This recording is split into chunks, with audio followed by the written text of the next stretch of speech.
G'day, this is Ghost Wolf, and either there is something wrong with me, or there's something wrong with my game. It all started with a microfarm. This microfarm, by FedEx Gaming, to be exact. Now I will pop a link in the description box, but do keep in mind it is an old tutorial. It does predate hoppers on the console, and the change to breathing space requirements, but it is what I based my design off. So the farm we're about to look at, it is my fourth attempt.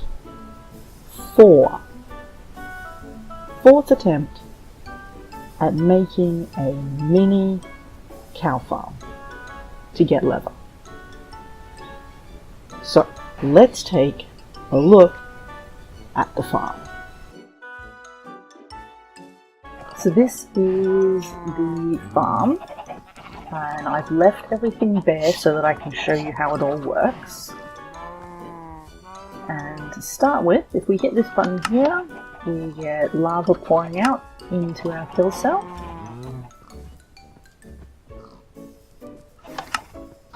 Now this works by the button triggers this redstone under here, which goes up onto the block, up onto the next block, into the dispenser, spitting the lava out.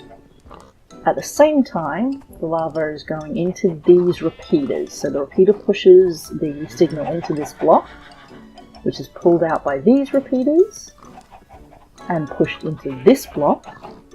The redstone pulls the signal into these repeaters, pushing it into this block, and then up here into the dispenser. So there's a nice long delay between the lava being spat out and the lava being sucked back up.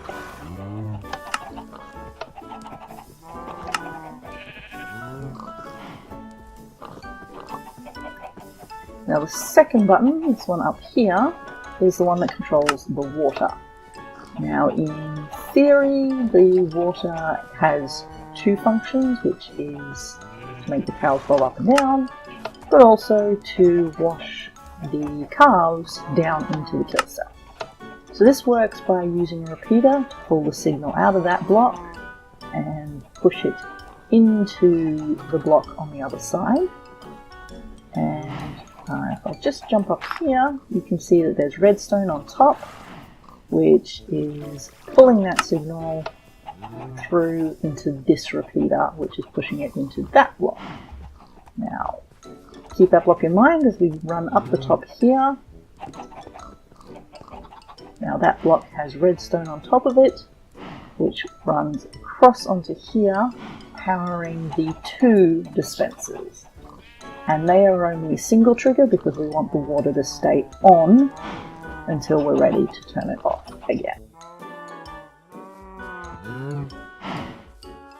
So if we head up here, and I don't turn the water on because there's 4 whole cows and it is actually easier when they're not jumping up and down in the water.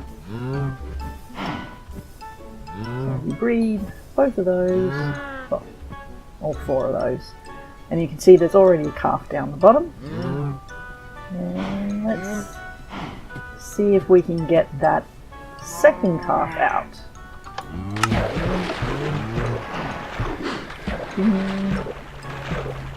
Come on. You can do it.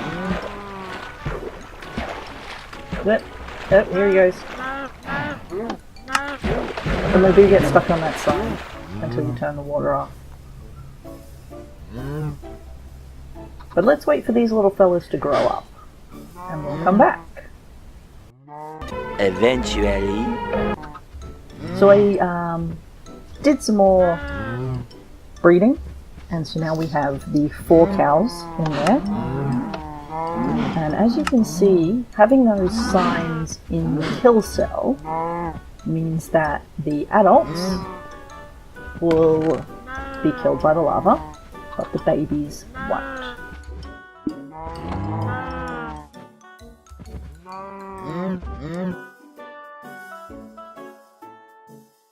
There appears to be 2 problems with the cows.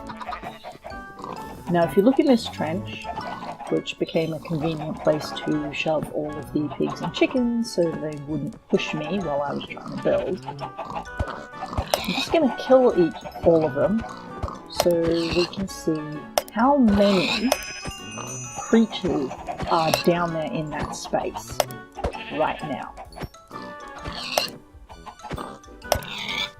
Because the first issue that I'm having seems to be related to entity cramming, which is how many mobs can be in one space at any one time. So right now, and this is not even a single square, but right now there are 18 animals in that space. But when I had 5 cows in here, one of them died. And the same thing happened inside my farm. Here you can see the leather.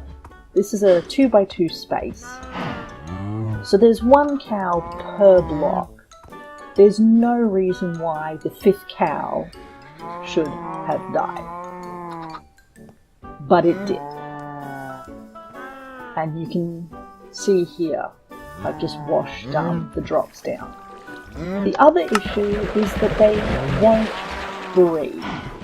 As soon as you put more cows than you have spaces, they stop breeding. And it seems to only be cows. But it also seems to only be me, so it could be that my save is corrupted. So what do I do? In summary, the farm versus the paddock. Mini farm pros, the lava method, way more efficient than flailing about with a sword. Cons, only 4 cows, not enough cows. And as you saw, getting them out of the breeding cell and down into the killing cell is a bit of a pain. As for the paddock pros, I started with 6 cows and it's really easily expandable. It requires hardly any materials and it's dead easy to make. Cons, the cows do have a thing about glitching through the fence and then I accidentally kill them and I have to breed more. But in comparison to the mini farm, that hardly seems like an issue. So, I don't know. If you've got advice, leave a comment below. And that is all from me. Cheers!